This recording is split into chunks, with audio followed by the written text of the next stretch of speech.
What's up, everybody? Welcome back to the channel. This is going to be the next video in the mini series, if you want to call it that. Learning the basics. This one's going to be kind of a little bit more interesting than the last couple ones I've put out. The last one was about abrasives, sandpaper, Scotch-Brites, how to use them, when to use them, things of that nature.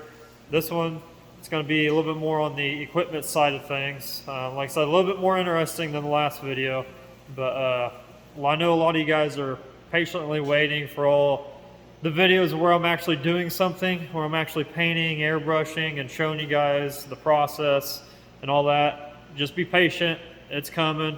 Just want to let you guys know, you got to learn the basics before you actually be able to go out there and paint. A lot of these people are just picking up, buying these guns, and just going in there and painting, having a lot of issues. I want to try to prevent a lot of that in this video. These videos that I'm making, this little mini series, like I said, if you want to call it that. That way you guys actually know the fundamentals.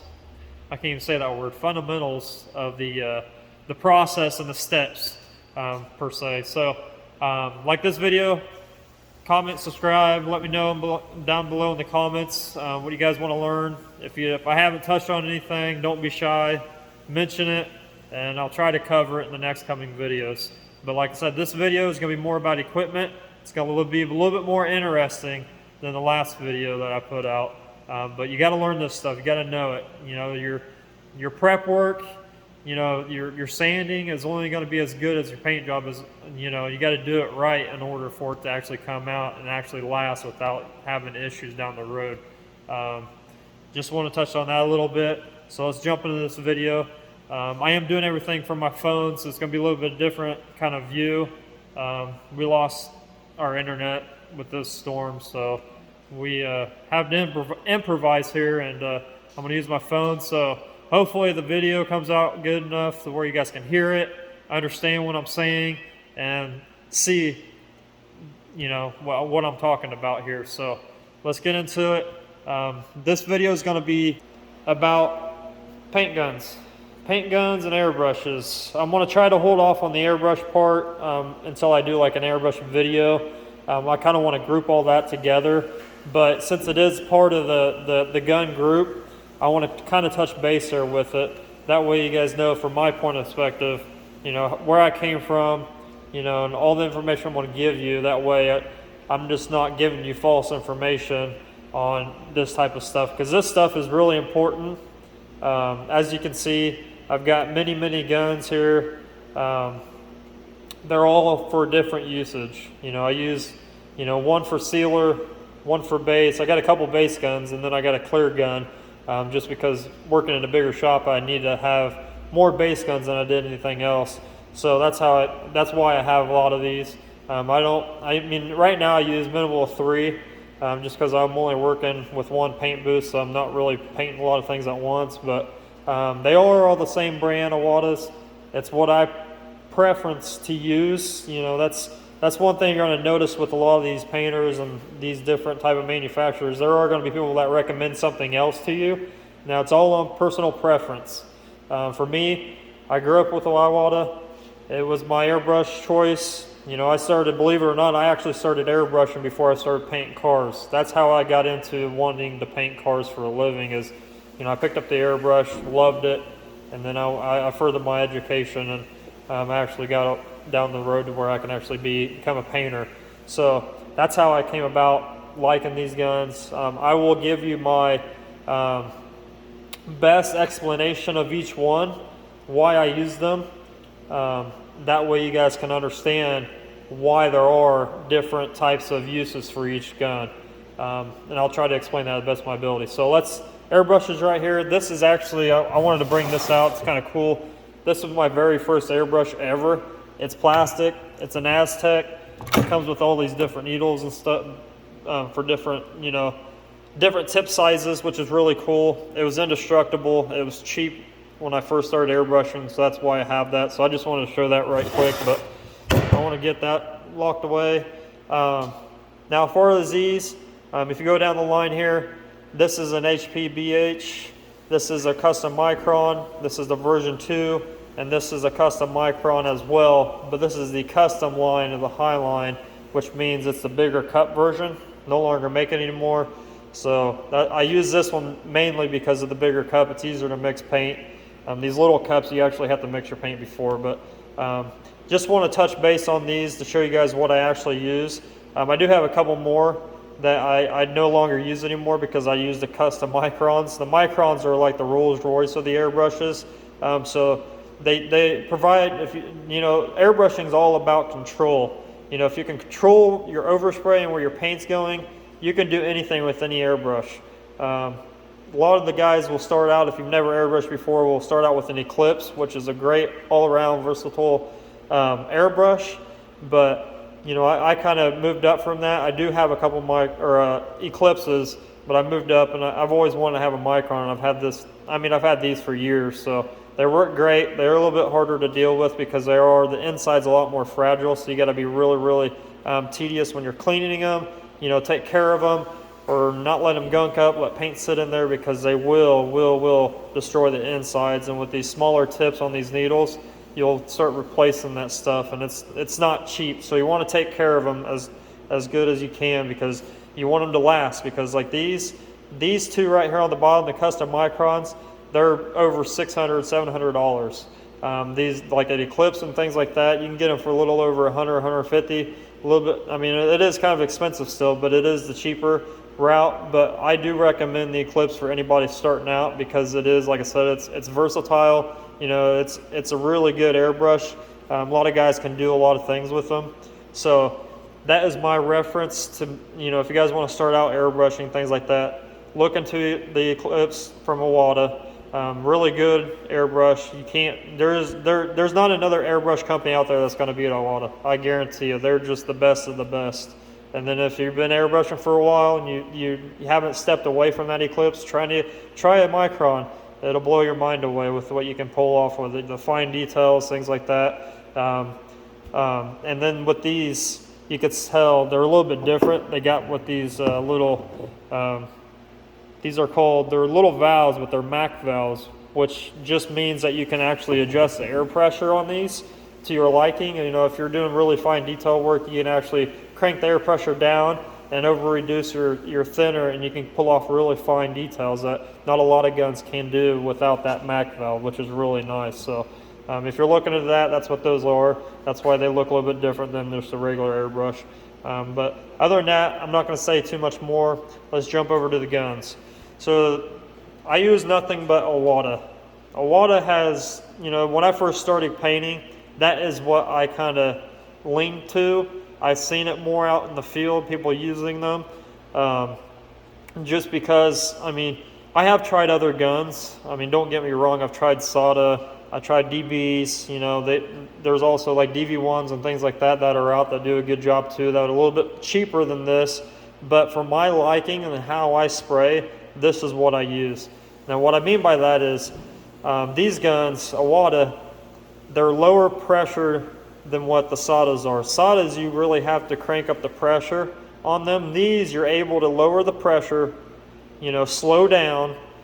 You can paint fast with them, but you can, you know, you lower the pressure, slow down, and you can actually see what you're doing a lot better with those Satas. You crank it up so much, you know, the material is going in the air for the most part. On these, I feel like the material is actually, since you're cranking the pressure down a little bit more, you see the material going on the car or whatever you're painting more than you are going in the air. There's not a lot of overspray with these compared to a Sata. You know, you put them side by. I put them side by side before. I've had one guy spray with a Sata, and I've had one spray with the Iwata.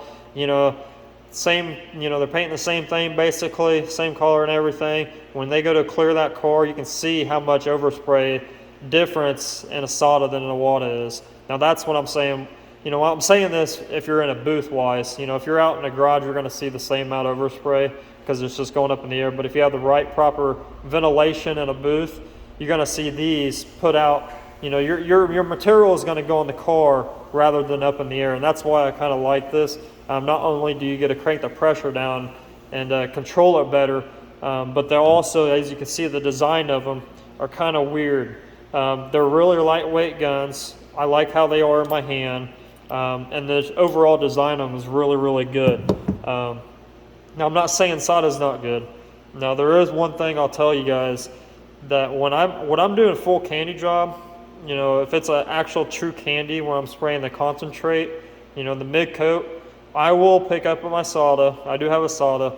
I will pick up my Sata and I'll use that for the candy, just because, you know, I feel like the Satas do put more material out there. So when I'm doing a candy job, I'm getting better coverage, in my opinion.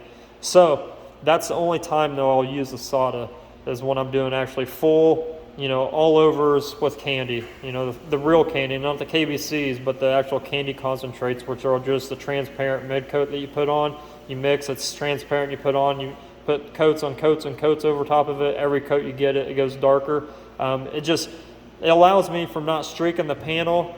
You know, candy's got to be really careful on your overlap, and I think the Sata just puts it out there more. But the pattern is a lot more even, I think, and it's more consistent with how I spray. Everybody's different, like I said. You'll get those guys that just swear up and down Sata's the best. To me personally, Awada's the best. I've been using them my full career. You know, 15 plus years I've been spraying. It's been my go-to. And it's just how it is, you know. It's a personal preference with how you spray. So either way, I'm telling you these are the best. If you find out another gun is better for you, that's fine. You know, you're gonna have to decide that upon yourself. I'm just here to give you my point of view and, you know, where I came from and how I grew up in this industry. And this is my go-to gun. So now they are all, as you see, the 4 ones on the bottom, they all look similar, right? Well, they all have the same needle sizes. The needle size is very important. All 4 of my guns right here, they're all 1.3s. Now, a lot of guys will use a 1.2 for clear. This is my clear gun right here. A lot of guys will use a 1.2 because it does spray better, but when you start getting into those custom clears like I spray, you need something, they're a lot thicker, so you need a little bit bigger tip. So that's why I use a 1.3. Instead of cranking the air pressure up, like I said, like on those Satas, I'm able to crank it down, spray it, and it just comes out so slick and so smooth that it's perfect. You know, for how I spray, you know, how fast I spray, it works for me. So I use a 1.3 and everything. This is my sealer gun. You know, this is actually it's supposed to be a waterborne gun. That's just what they made this gun for. And I bought this because I was spraying water at one point, and when we switched over back to solvent, I needed to use this thing, so I found out that I use this for sealer only now. As you can tell, it is kind of dirty. I mean, my insides of this thing I keep clean, but the outsides they get dirty because of the way you use them. But that is my sealer gun. I got a couple base guns here. I use them for different things. I mean, obviously I can use them both for the same thing, but since I'm usually spraying more than one color at once, I like to have at least 2 or 3 colors ready. So even this one right here, this one is my old clear gun that I sometimes break out. That's why I don't have a regulator on it. I sometimes break it out for a color because I do spray a lot different colors at once rather than sealing things differently at once. So that's why I have so many base guns. And then I just have one clear gun because when you're time to clear, you're pretty much clearing everything at once, never needing another one. But this one's pretty dirty as well on the outside. I mean, I haven't really cleaned these yet, but the insides are clean. I make sure they're all ready, groovy, ready to go. But that's just a little look into what I use personally. Now, I want to touch base on this with the guns. Do not cheap out on your guns. You know, like I said before earlier, I have used different guns. You know, I've tried the $100 guns. You know, I've tried the ones that come in like a 3-pack from Smart that are like $100.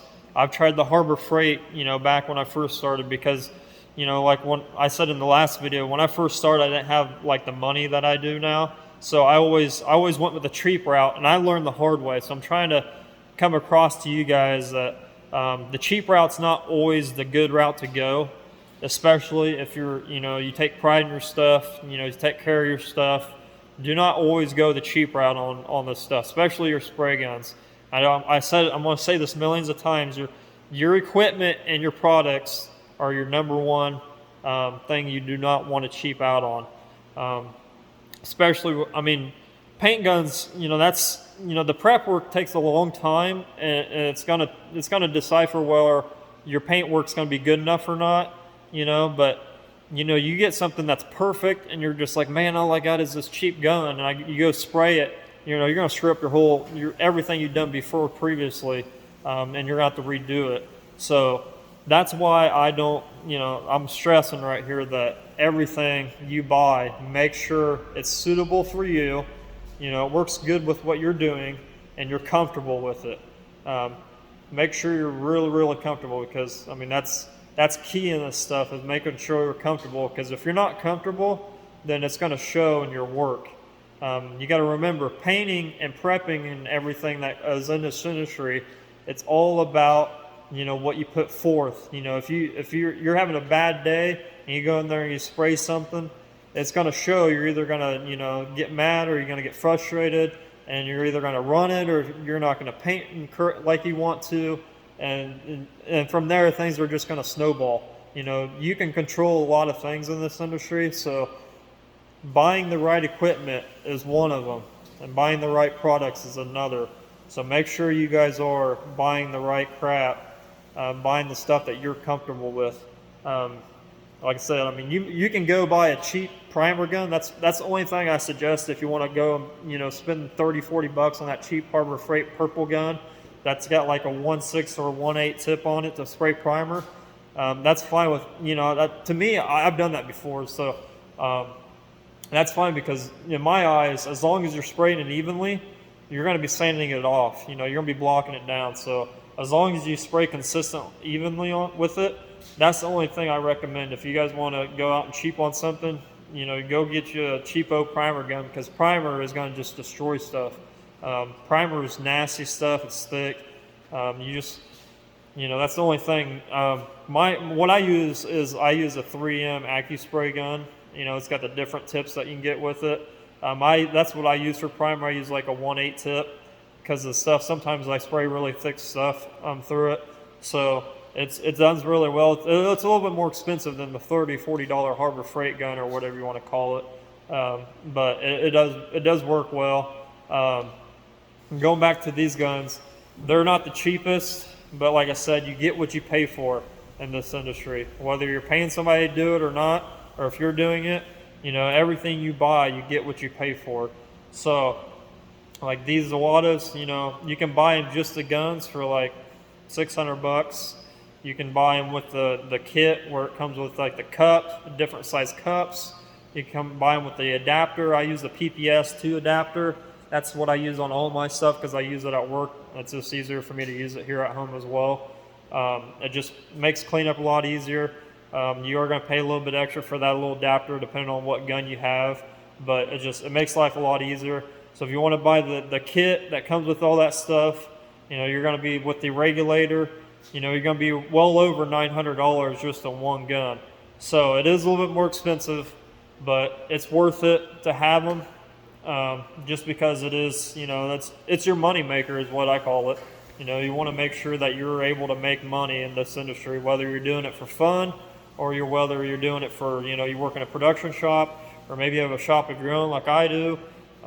It's all about saving yourself time, make sure you just proceed to the next level of that paint job. So a little bit of things I want to touch on today, but not much. It may be a little bit boring for some of you guys, but to me, like, the equipment stuff is really, really cool, just because they're constantly making new stuff, and it's always evolving. So it's always cool to see new products, new things that us painters can actually use to help us further our skills. So a little bit more on the paint guns though. Now, if you guys are using a Sata, or, you know, you're using a DB Developus, or using like a DV1 or anything like that, Sata's a little bit the same price as these, okay? So I've already explained, you know, if you want to buy just the gun, you're probably going to be around 600 bucks.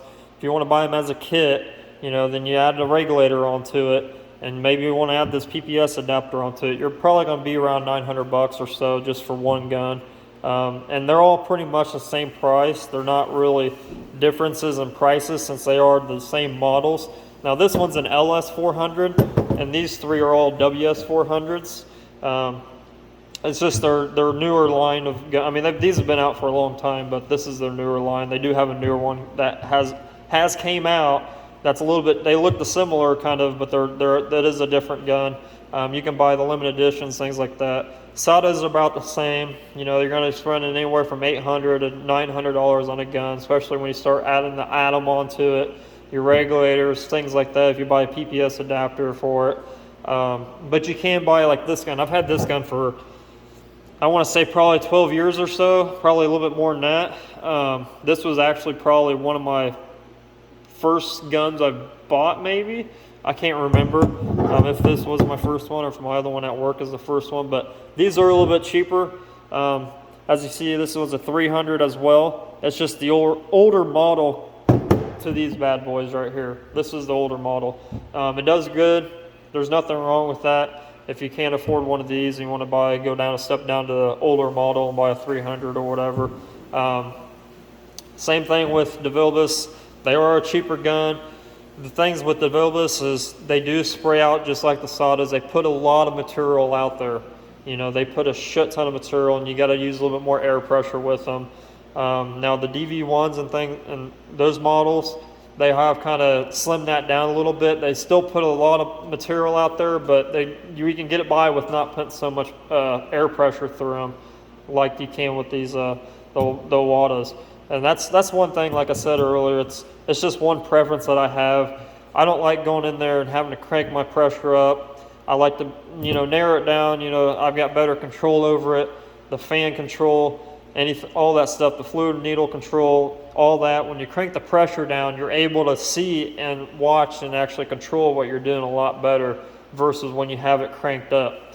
Now, if you're a production painter, things like that, you're probably going to like the Satas more, just because you're able to move a lot faster. Since that fluid is coming out a lot faster, right, because the air pressure is coming out a lot faster, you're able to move faster.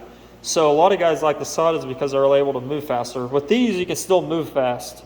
I'm a very fast painter. I don't mess around when I get in the booth, but there are some days where I just like want to take it easy and I will slow down, but you can move fast. It's just with these, you got to get really close to the panel to be able to move fast.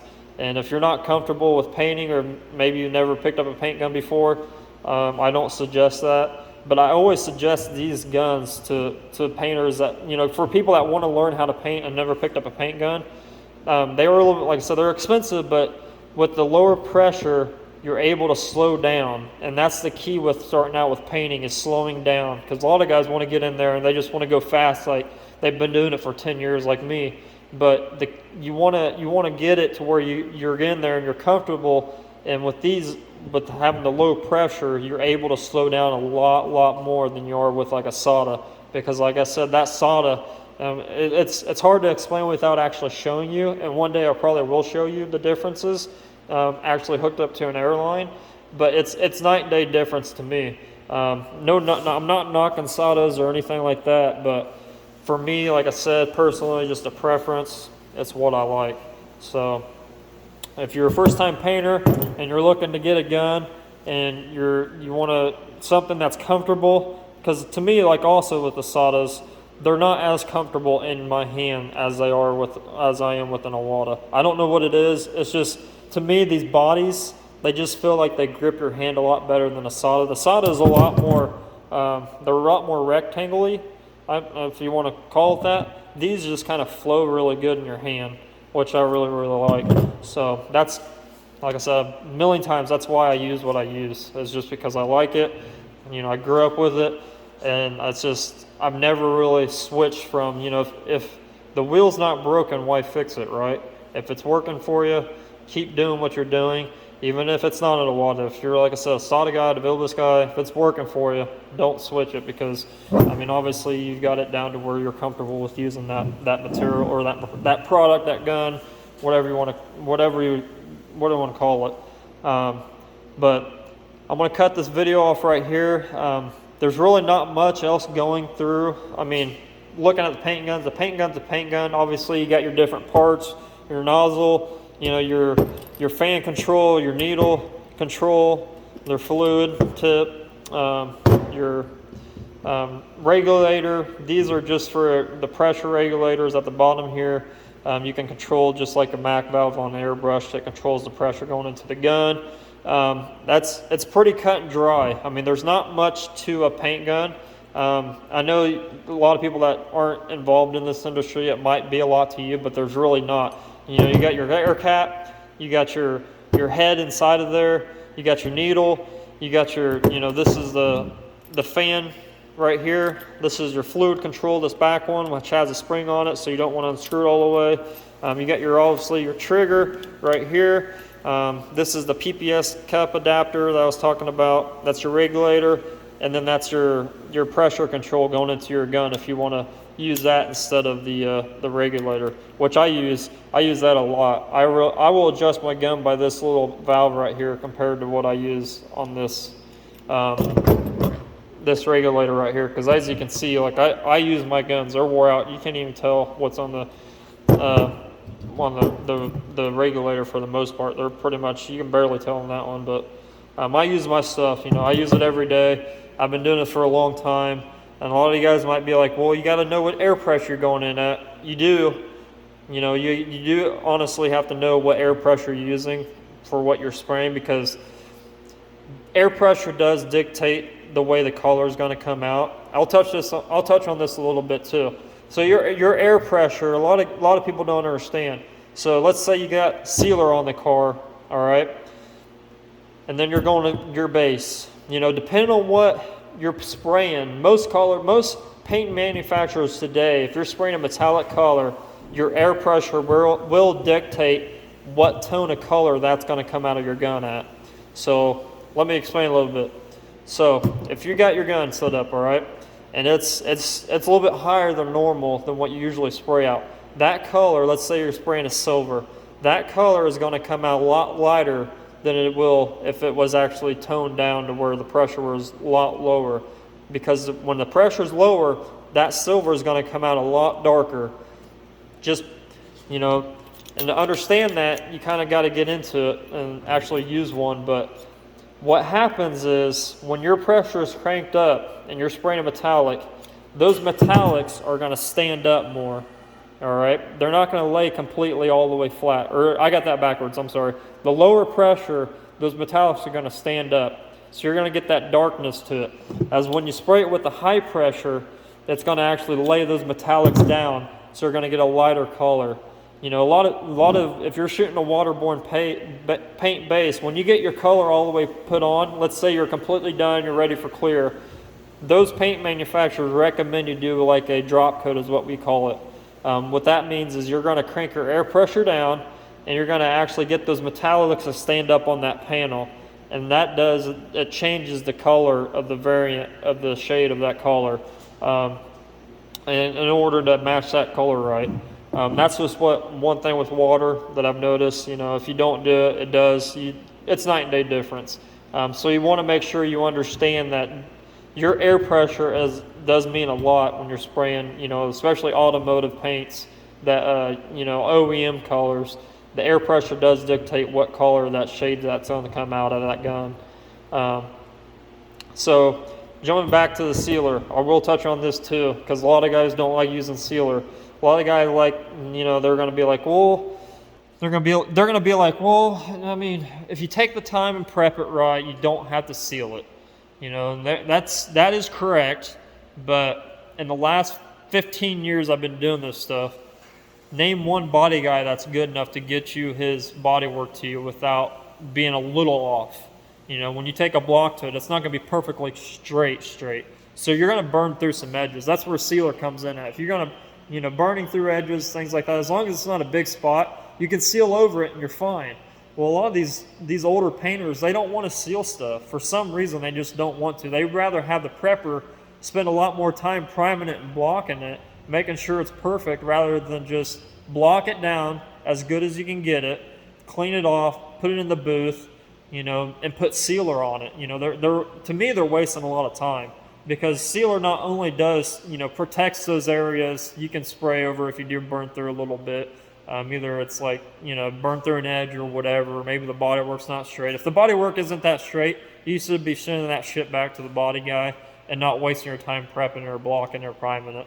A lot of places do have the body guys prime stuff for you, but where I work, the prepper and the painter, it's just me, so I prep and paint everything, so I got to prime, block, and paint everything. So with sealer, there's two major things that sealer does for you. It's adhesion, for the base coat.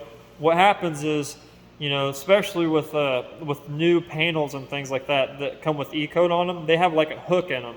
So when you sand that E-coat down with 320, you're making it, you're putting that mechanical scratch in there to where it's going to adhere to that sealer when you seal it. When you put that sealer on, the sealer has a hook in it too. So what happens is they hook each other.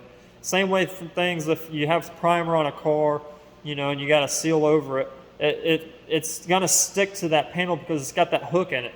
Now, if you prep it so slick, you put color over it, it's still going to, technically it's still going to stick to it because you prepped it right.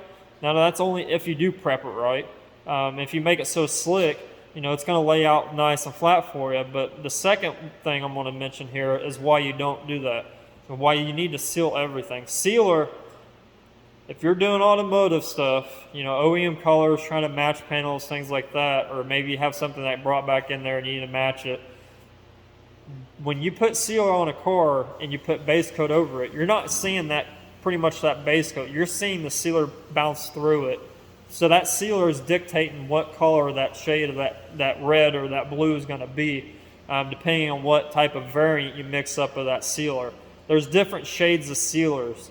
A lot of times paint companies will have like a yellow, a white, black, brown, red, whatever to tint it with. But then again, some don't. Some just give you white and black, and you got to make different value shades. Like some reds, like the tri-coat reds you see on Fords, they actually recommend you to put a really dark gray sealer on it, because when you put that red down, it's going to be a lot darker than if you would put like a white down. It's going to be a lot whiter. It's going to be a lot brighter with the white. And then there are some reds where they want you to just put white sealer down, because it's going to change that color of that red, if that makes sense. And that's why I personally believe you should seal everything, because not only, primer is pretty much just one color. It's like a medium light gray color. So if you're doing like a tri-coat and you can't get that sucker to match next to the next panel and you didn't seal it, it's probably why. Is because you're not putting down the right value shade of sealer before you put that color on, because you do see that sealer, even though base does cover everything, you are still seeing that sealer coming back through that base color. And that's really important as like a production painter, things like that. You want to try to match everything perfectly. And lots where a lot of guys screw up, they want to get in there, they want to spray something, they don't want to take time to seal everything, because sealer does, it's kind of like, almost like, I wouldn't say it's like, it's kind of like primer, but it's really nasty. It does, if you don't spray it on slick enough, it can bite you in the ass. It does leave rough edges, but there's ways around that. There's different techniques around getting around that. Controlling your overspray, making sure you only put it on where you need to put it on, and things like that. And using the right air pressure, the right guns. Like I said, I use that base coat gun for my sealer, and it's never failed me. But everybody's different. There's a lot of different painters out there that will do different things, but I just don't understand why people don't seal everything. It's just a pain in the butt to me, trying to explain this, because that's the proper way. That's what these paint manufacturers want you to do. They want you to put that sealer down before you put that base down, because they understand that sealer is going to change that color just a little bit, and that's just the way it is. That's part of painting. That's part of the job. So make sure you understand that. If you don't, maybe I can touch on a little bit more when I'm actually in the booth and show you on spray out cards what a light sealer will do versus what a dark sealer will do. That light sealer is going to make it more rich and vibrant. When you put that color on there, it's going to be a little bit lighter. When you put that dark sealer on there, it's going to be a little bit more darker, that color. And that's just because it's popping through that color. It's giving it a backing is what it's doing. But it's also giving you proper adhesion onto the panel so the color will stick to it as well. So those are two things that reason why you need to use sealer. Um, if you're a painter, you don't seal. I mean, obviously you've probably figured it out, but to me personally, you know, I try to get things done as quick as possible, as efficient as possible, with the same amount of quality. So, I mean, I believe in, you know, priming it, blocking it, making sure it's nice and where it's going to actually stick, making sure there's no sand scratches, things like that, to pop back through when you put that sealer on. But a lot of guys will just go straight from primer, blocking it, you know, getting it ready for paint, straight to base coat, and you know that can bite you in the ass many times. But if you do it already, obviously you figured it out, you know. But to me, I like to get stuff done, so that's the reason why I think sealer should be used on every single thing. You know, that's one thing I'll keep saying over and over again, especially with the spraying stuff. You know, sealer, it does a lot of stuff for you rather than just make your life difficult. There's a lot of pluses about it. So, but other than that, that's pretty much it for the day. I don't think I have anything else to show you guys. Like I said, I'm gonna try to save all the airbrush stuff for just an airbrush video. Now, when I first started this video, when I said that, you know, a lot of this stuff is going to be monotonous, it's going to be boring, a lot of guys aren't going to pay attention to it. But if you've never painted before, if you've never picked up this stuff, or maybe you're a rookie doing this stuff, you need to watch these videos, because once I get to the painting processes, when I'm actually showing videos of what I'm doing, these other videos are going to make a lot more sense, because I'm going to try to explain everything the best I can with what I'm doing. But there's going to be some times where I'm going to forget to, because I'm going to get into the zone and I'm just going to be doing my thing, and you know, the video is going to be rolling, but I'm not going to be able to explain everything because I'm going to have to get these things done. So with doing these videos, it's going to explain the processes a lot better. When I get to that stage of actually painting, laying out graphics, whatever I'm doing, it's gonna make a lot more sense to you guys. And that's just how I'm going to set this series up, if you want to call it a series or whatever you want to call it. But it's going to make a lot more sense to understand these basic terms, so when I'm actually doing something, you guys look at it and be like, oh, that's what he's doing what he talked about in that last video. And that's why I'm doing this. I'm doing these little videos like this. You know, they're getting kind of long, 30-40 minute videos, but there's a lot of information to pass on to you guys that a lot of these people are not going to pass on to you. They're just going to show you things and be like, hey, I'm going to put you on a time lapse, and here's the end result of it. And you're going to be like, well, what the heck did you do? Why'd you do that? Why were you doing what you were doing? And these videos, I kind of want to explain each of these little processes, steps. That way you guys understand which ones to take, you know, things like that. And this one I know is more about the equipment, about paint guns, things like that. But it's gonna make it easier for you guys if you do want to get into this stuff, to learn actually the right way to do it. There's a lot of people out there that are going to be teaching, you know, there's a lot of classes you can go take. Everybody's got their teaching preferences. This is just kind of like my opinion on it, my kind of like step into my life of what I do and how I do things. So if you guys like these videos, like I said, comment, subscribe below, and like this video so we can do more in the future. And like I said, when we get to that step of stuff being in here and I'm starting to do things, it's going to make a lot more sense to you of why I'm doing what I'm doing, because I'm trying to cover it all before I get to that step. So I'm going to be working on the next video here shortly. Once I get all my, you know, the Wi-Fi and things get back up, and I get my GoPro back on, and that way I can actually start making real videos again. But it's going to be a lot more fun here on out. I might make another couple of videos explaining things, but from here on out, it should be more of the actually getting involved, hands-on type work. So thanks for watching.